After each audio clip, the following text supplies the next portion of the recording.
Assalamualaikum warahmatullahi wabarakatuh. Perkenalkan, nama saya Sri Haryani dengan NPM E1B021010 dari kelas B, jurusan Kehutanan, Fakultas Pertanian, dengan dosen pembimbing Bapak Wisman MPD. Ragam bahasa adalah variasi bahasa menurut pemakaian yang berbeda-beda menurut topik yang dibicarakan, menurut hubungan pembicara, kawan bicara, orang yang dibicarakan, serta menurut medium pembicara. Bahman, 1990.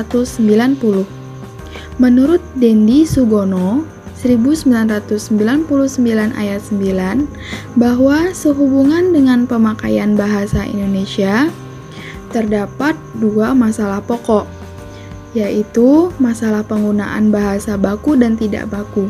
Dalam situasi resmi, seperti di sekolah, di kantor, atau di dalam pertemuan resmi, digunakan bahasa baku.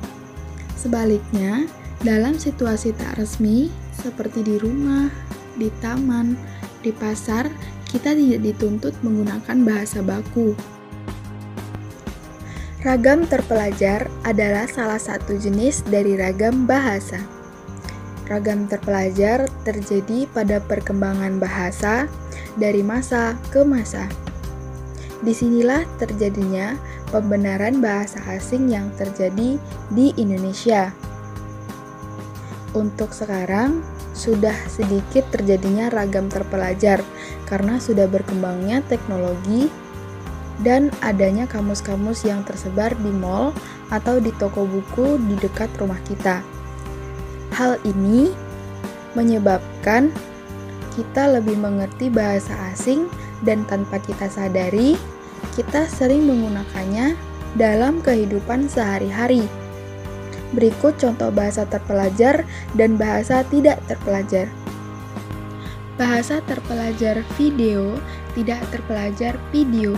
Bahasa terpelajar film, tidak terpelajar film. Bahasa terpelajar kompleks, tidak terpelajar kompleks. Bahasa terpelajar fajar, tidak terpelajar pajar.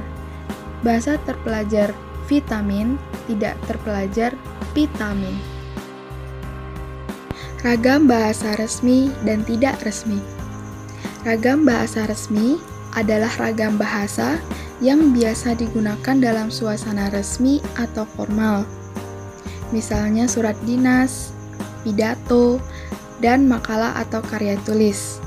Ragam bahasa resmi atau formal biasanya menggunakan tata bahasa yang baik sesuai EYD, lugas, sopan, menggunakan bahasa yang baku, baik itu dalam bahasa lisan maupun tulisan. Ciri-ciri ragam bahasa resmi.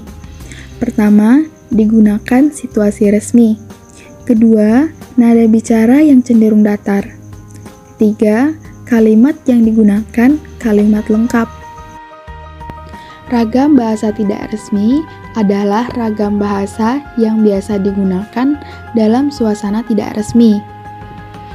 Misalnya surat pribadi dan surat untuk keluarga atau yang berbentuk lisan. Contohnya dalam percakapan sehari-hari. Ciri-ciri ragam bahasa tidak resmi. Pertama, digunakan dalam situasi tidak resmi. Kedua, sering menggunakan kata-kata yang tidak lengkap.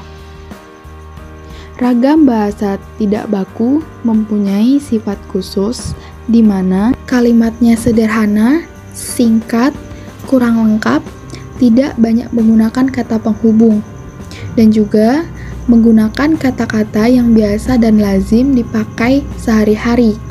Contohnya, bilang, bikin, pergi, biarin. Ragam bahasa berdasarkan pokok persoalan. Dilihat dari pokok persoalan, ragam bahasa dapat dibedakan menjadi beberapa jenis. Sehari-hari, kita bergerak di dalam bermacam lingkungan masyarakat. Di lingkungan masyarakat yang berbeda, terdapat penggunaan bahasa yang berbeda.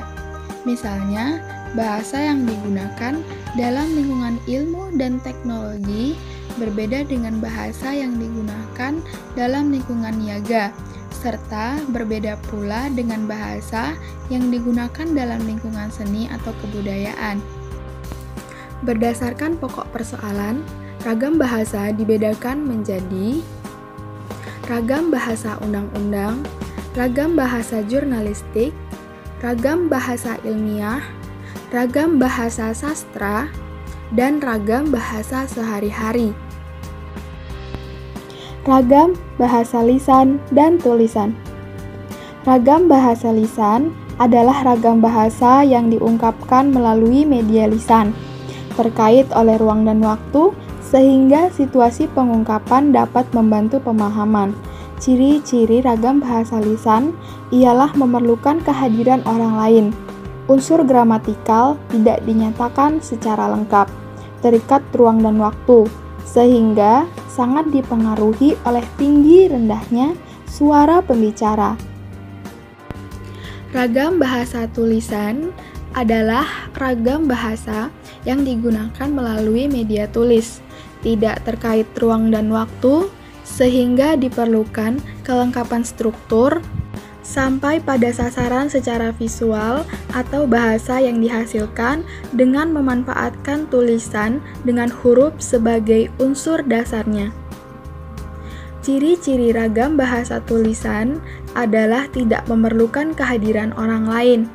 Unsur gramatikal dinyatakan secara lengkap, tidak terikat ruang dan waktu, dan dipengaruhi oleh tanda baca atau ejaan.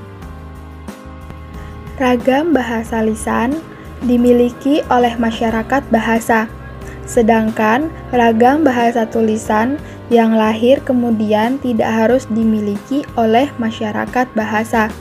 Seperti contoh, yaitu bahasa Melayu, semula cenderung digunakan secara lisan, tetapi dalam perkembangan beberapa macam huruf digunakan untuk menuliskan bahasa Melayu ini.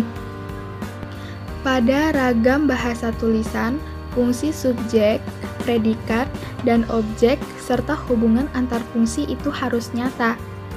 Sedangkan pada ragam bahasa lisan, partisipan pada umumnya bersemuka, sehingga kelengkapan fungsi-fungsi tersebut kadang menjadi terabaikan.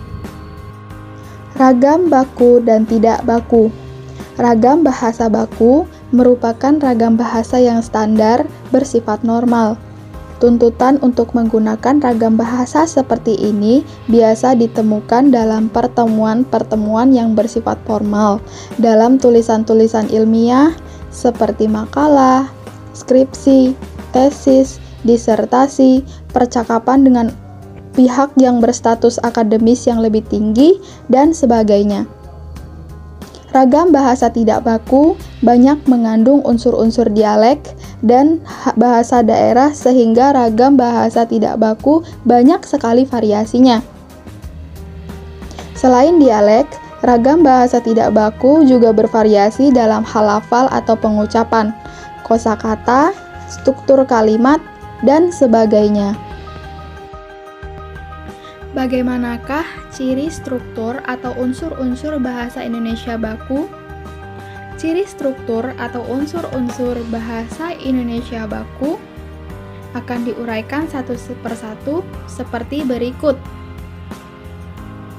Pemakaian awalan me dan ber bila ada secara eksplisit dan konsisten. Bahasa Indonesia baku, Ahmad melempar mangga yang ada di depan rumahnya. Bahasa Indonesia tidak baku, Ahmad lempar mangga yang ada di depan rumahnya. Pemakaian fungsi gramatikal, subjek, predikat, dan sebagainya secara eksplisit dan konsisten. Bahasa Indonesia baku, direktur perusahaan itu pergi ke luar negeri. Bahasa Indonesia tidak baku, direktur perusahaan itu ke luar negeri. Pemakaian fungsi bahwa dan karena bila ada secara eksplisit dan konsisten. Pemakaian kata penghubung secara tepat dan ajak.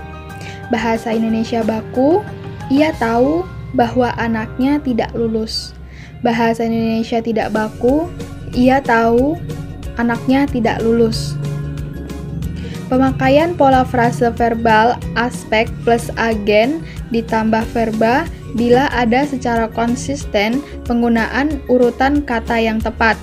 Bahasa Indonesia baku, maksud Anda sudah saya pahami. Bahasa Indonesia tidak baku, maksud Anda saya sudah pahami. Pemakaian konstruksi sintetis atau lawan analitis. Bahasa Indonesia baku, ia memberitahukan besok ada pertemuan di sekolah. Bahasa Indonesia tidak baku, ia kasih tahu bahwa besok ada pertemuan di sekolah. Pemakaian partikel kah, lah, dan pun secara konsisten. Bahasa Indonesia baku, bagaimanakah memakai alat itu? Bahasa Indonesia tidak baku, bagaimana cara pakai alat itu? Terima kasih. Wassalamualaikum warahmatullahi wabarakatuh.